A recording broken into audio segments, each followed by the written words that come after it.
Assalamualaikum teman-teman, selamat datang di channel Narasi Hikmah, tempat kisah-kisah inspiratif dan penuh makna. Sudah siap mendengarkan cerita yang bisa menguatkan iman dan hati kita hari ini? Jangan lupa dukung terus channel ini dengan menekan like, komen, dan subscribe sekarang. Jadilah bagian dari perjalanan menyebarkan kebaikan lewat kisah-kisah penuh hikmah. Di tengah hamparan gurun pasir Yaman, hiduplah seorang pemuda sederhana yang namanya hampir tak dikenal di zamannya. Namun, di langit yang tinggi, namanya bersinar terang di sisi Allah Subhanahu wa Ta'ala. Dialah Uwais Al-Qarni, seorang hamba yang mulia, yang kisahnya mengajarkan kita tentang ketulusan, bakti kepada ibu, dan kerendahan hati yang sejati. Hari ini, mari kita telusuri kisah inspiratif seorang tabi'in terbaik yang pernah hidup, yang bahkan Rasulullah Shallallahu Alaihi Wasallam sendiri merindukan untuk bertemu dengannya. Uwais bin Amir Al-Qarni dilahirkan di sebuah kampung terpencil bernama Qarn, di wilayah Yaman. Ia berasal dari suku Murad, sebuah keluarga yang sangat sederhana dan jauh dari kemewahan dunia. Sejak kecil, Uwais tumbuh dalam kemiskinan yang sangat. Namun, Allah memberikannya kekayaan hati yang tak ternilai harganya. Uwais hidup bersama ibunya yang sudah tua dan lemah. Ayahnya telah meninggal sejak ia masih kecil, sehingga tanggung jawab menafkahi ibu tercinta sepenuhnya berada di pundaknya yang masih muda. Setiap hari, ia bekerja sebagai penggembala kambing, mengembara di lembah-lembah gersang Yaman, mencari rumput untuk ternak yang ia gembalakan. Meski hidupnya penuh kesulitan, hati Uwais dipenuhi dengan kecintaan kepada Allah dan Rasul-Nya. Kabar tentang seorang nabi yang diutus di Makkah telah sampai ke telinganya. Muhammad Shallallahu Alaihi Wasallam, sang pembawa cahaya Islam, telah menyerukan tauhid kepada seluruh umat manusia. Uwais sangat ingin pergi ke Madinah untuk bertemu Rasulullah, untuk belajar langsung dari beliau, dan untuk melihat wajah mulia sang nabi. Namun, setiap kali ia berniat untuk pergi, ia menatap wajah ibunya yang sudah renta. Ibunya membutuhkan perawatan dan perhatiannya setiap saat. Ibu lebih berhak atas diriku, gumam Uwais dalam hati. Ridha Allah ada pada ridha ibu. Dengan penuh kesabaran, ia tetap tinggal di Yaman, merawat ibunya dengan penuh kasih sayang, meski hatinya sangat merindukan untuk bertemu dengan Rasulullah. Bakti Uwais kepada ibunya sungguh luar biasa. Ia tak pernah melakukan sesuatu kecuali setelah meminta izin ibunya. Setiap pagi, sebelum berangkat menggembala, ia memastikan ibunya sudah makan dan merasa nyaman.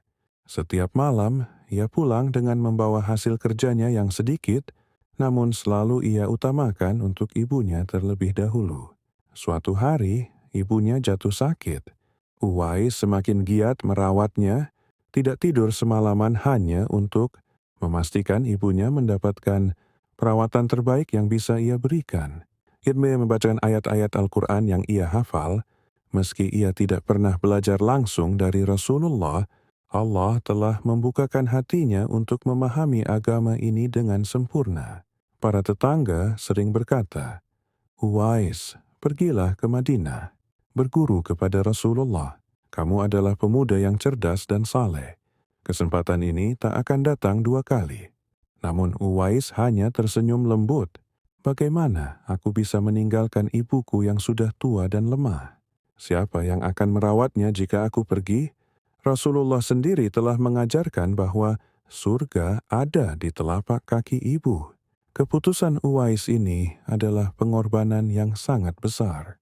Ia rela tidak bertemu dengan Rasulullah yang sangat dicintainya demi berbakti kepada ibunya. Inilah ketulusan yang sejati. Pengorbanan tanpa pamrih, hanya mengharap ridha Allah semata. Allah Subhanahu wa Ta'ala melihat ketulusan hati Uwais. Meski ia tidak bisa pergi ke Madinah, Allah memberikannya pemahaman agama yang mendalam, hati yang bersih, dan derajat yang tinggi di sisinya. Di Madinah, Rasulullah Shallallahu Alaihi Wasallam duduk bersama para sahabatnya. Dalam sebuah majelis, beliau bertanya kepada sahabat yang hadir, "Tahukah kalian tentang seorang tabi'in yang paling baik?" Para sahabat diam menunggu penjelasan dari Rasulullah. Rasulullah melanjutkan, sesungguhnya sebaik-baik tabi'in adalah seorang lelaki bernama Uwais.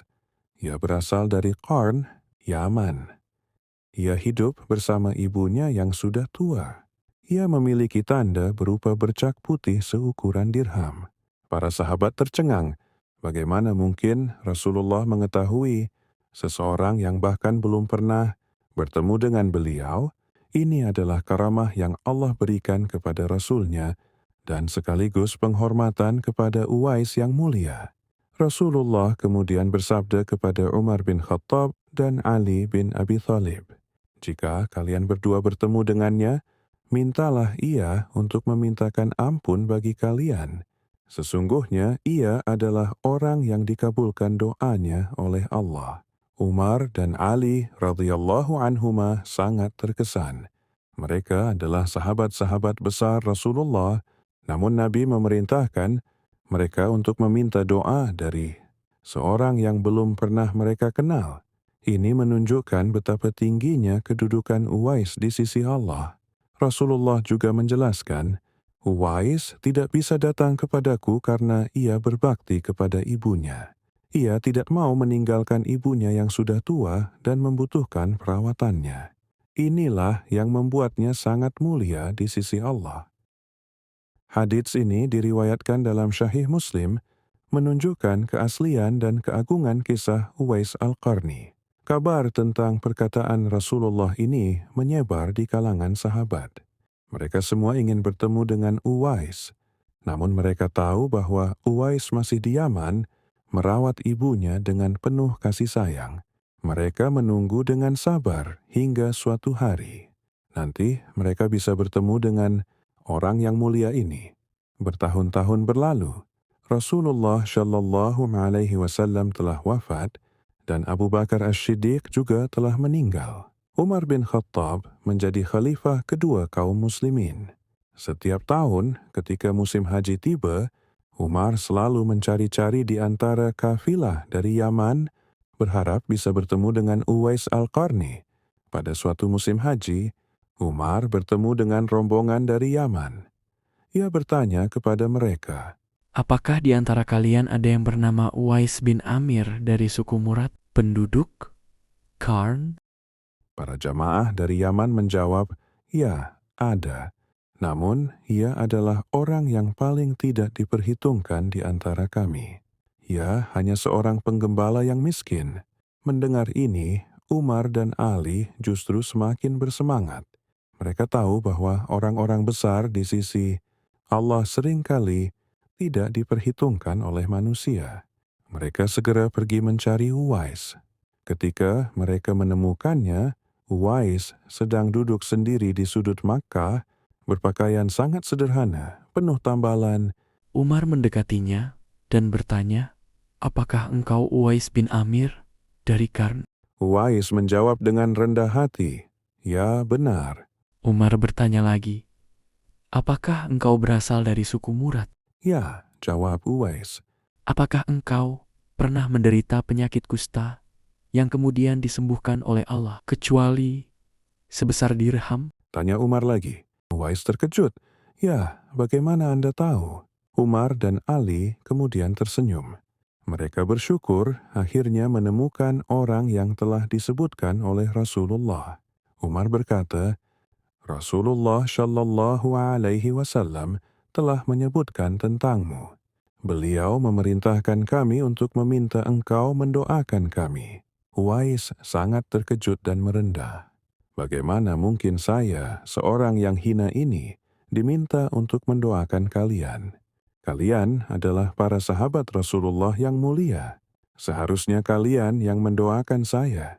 Namun Umar dan Ali bersikeras. Akhirnya, dengan air mata berlinang, Uwais mengangkat tangannya dan berdoa, "Ya Allah, ampunilah Umar dan Ali. Ya Allah, terimalah mereka di sisimu.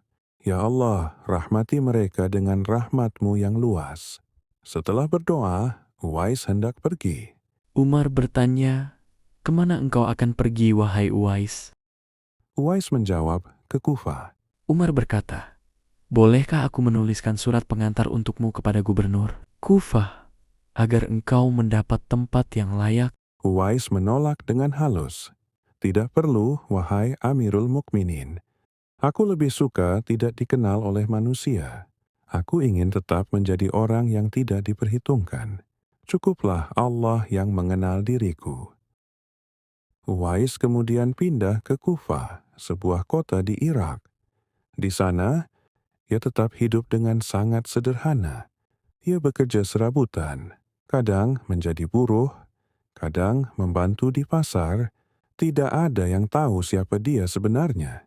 Tidak ada yang tahu bahwa ia adalah orang yang disebut-sebut oleh Rasulullah sebagai sebaik-baik tabi'in. Uwais menghabiskan malamnya dengan beribadah.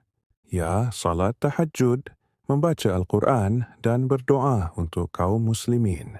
Di siang hari, ia bekerja dan membantu orang-orang yang membutuhkan dengan diam-diam. Ia tidak pernah mencari pujian atau penghargaan. Ketika terjadi perang Siffin antara Ali bin Abi Thalib dan Muawiyah, Uwais bergabung dengan pasukan Ali.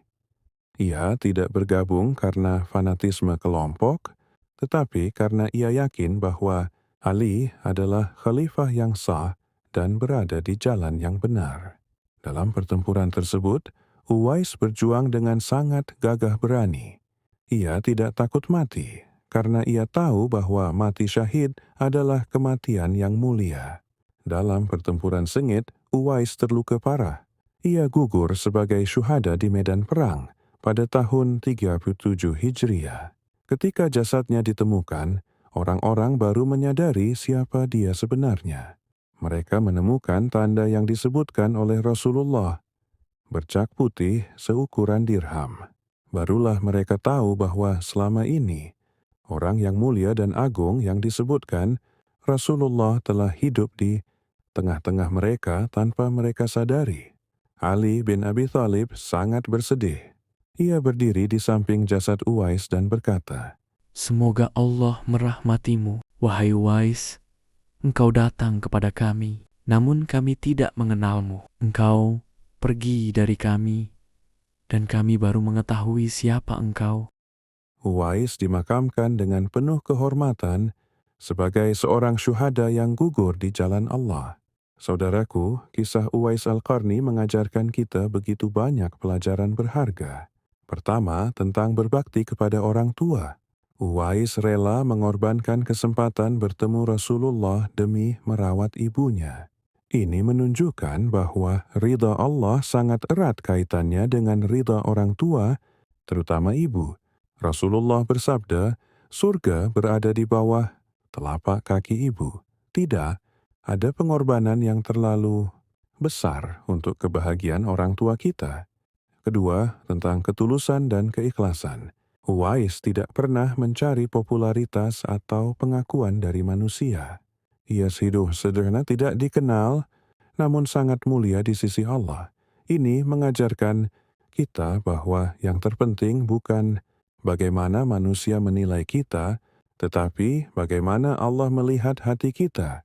Ketiga, tentang kesederhanaan dan zuhud. Meski ia sangat mulia, Uwais tetap hidup dalam kemiskinan dan kesederhanaan. Ia tidak tergiur oleh dunia. Ia fokus pada akhirat dan pada keridhaan Allah. Keempat, tentang kekuatan doa orang yang ikhlas. Rasulullah memerintahkan Umar dan Ali untuk meminta doa dari Uwais karena doanya dikabulkan oleh Allah. Ini menunjukkan bahwa orang yang ikhlas dan bersih hatinya memiliki kedudukan istimewa di sisi Allah. Kisah Uwais Al-Qarni adalah cermin bagi kita semua. Di zaman yang penuh dengan kesombongan, iri hati, dan pencarian popularitas, kita diingatkan tentang nilai ketulusan, kerendahan hati, dan pengabdian yang tulus. Marilah kita teladani Uwais. Marilah kita berbakti kepada orang tua kita, hidup dengan sederhana dan beramal dengan ikhlas hanya karena Allah. Semoga Allah merahmati Uwais Al-Qarni dan mengumpulkan kita bersama orang-orang syalih di surganya. Wallahu a'lam bishawab. Wassalamualaikum warahmatullahi wabarakatuh.